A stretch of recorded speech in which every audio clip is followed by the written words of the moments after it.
and we're still settling in up here on the mountain. At 3,000 feet, we don't have all of our leaves on our trees yet, even though down in Tryon, just 3,000 feet lower, they have all of the leaves and the dogwood are in bloom, and we'll probably get that in another week or two. We'll have all of that back up, but sorry for the lack of shaving. Just going to try to get that caught up tomorrow. We're looking at the tomb and the fact that it's empty and that the ladies have seen Jesus, but the disciples don't believe it. And we pick up with an interesting part of this story and the fact that it's covered in both Mark and Luke, but Mark is just 2 verses. One indicates that 2 of the disciples are walking to Emmaus, and in Luke it gives us the details of that trip to Emmaus by those 2. And so we're going to be reading from Luke 24, verses 13 through 32, to bring you up to date on what's going on with these disciples who have yet not believed that Jesus has risen, even though the tomb is empty. We know that there was a bribery going on to try to keep the guards from telling exactly what happened, and the fact that the tomb was rolled away by an earthquake, and angels were there, and the ladies were there, and they're going to try to keep this whole thing secret. But Jesus is going to foul that up in a little bit. So let's pick up then right now with the scripture reading of Luke chapter 24, verses 13 through 32.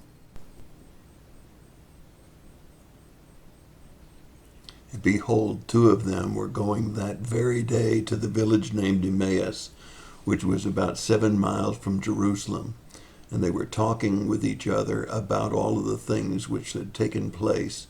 And while they were talking and discussing, Jesus himself approached and began traveling with them. But their eyes were prevented from recognizing him. And he said to them, "What are these words that you are exchanging with one another as you are walking?" And they stood still and looked sad. One of them, named Cleopas, answered and said to him, "Are you the only one visiting Jerusalem, unaware of all of the things which have happened here in these days?" And he said to them, "What things?" And they said to him, "The things about Jesus the Nazarene, who was a prophet and mighty in deed and the word, and sought in the sight of God and all of the people, and how the chief priests and our rulers delivered him to the sentence of death and crucified him. But we are hoping that he was the one going to redeem Israel. Indeed, besides all of this, it is the 3rd day since these things happened. But some women among us amazed us when they were at the tomb early in the morning and did not find his body. They came saying that they also had seen a vision of angels who said that he was alive. Some of those who were with us went to the tomb and found it just exactly as the women had said, but him they did not see. And he said to them, "O foolish men, and slow of heart to believe, and all of the prophets have spoken.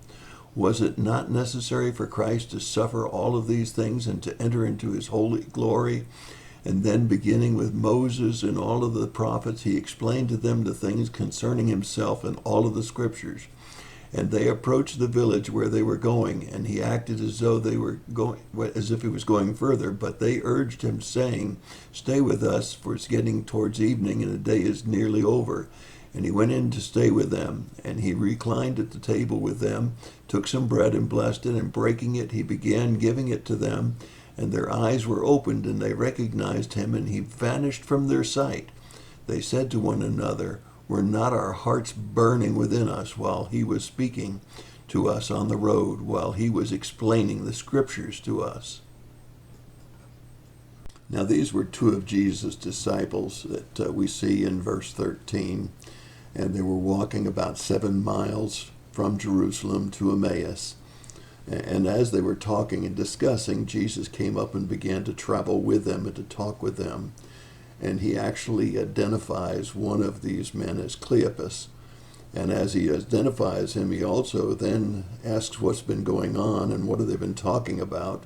And Cleopas and his companion tell him about all of the things that have happened to Jesus and the fact that there's an empty tomb and that the disciples have found it and agree it's been found.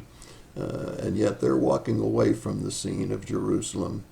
And as they invite Jesus to come in and break bread with him, when he breaks bread and begins having explained all about the scriptures and how they were talking about him and the fact that he had to go through this suffering in order to do what he needed to do, then their eyes were opened. And we have to wonder, what kind of a form did Jesus have? He obviously had one that could eat. He obviously had one that also could transcend time and space, because he appeared with them on the road, and then he disappeared from their sight as they were there at the table. So we have to wonder what kind of a resurrected form that Jesus had. It was obviously physical enough for him to be able to eat, but it was also spiritually enough or godly enough that he had the power to transcend time and place with his new resurrected body. So we see this very, very interesting trip to Emmaus, and now we got to see what these two disciples are going to do with the information that they've gained from Jesus.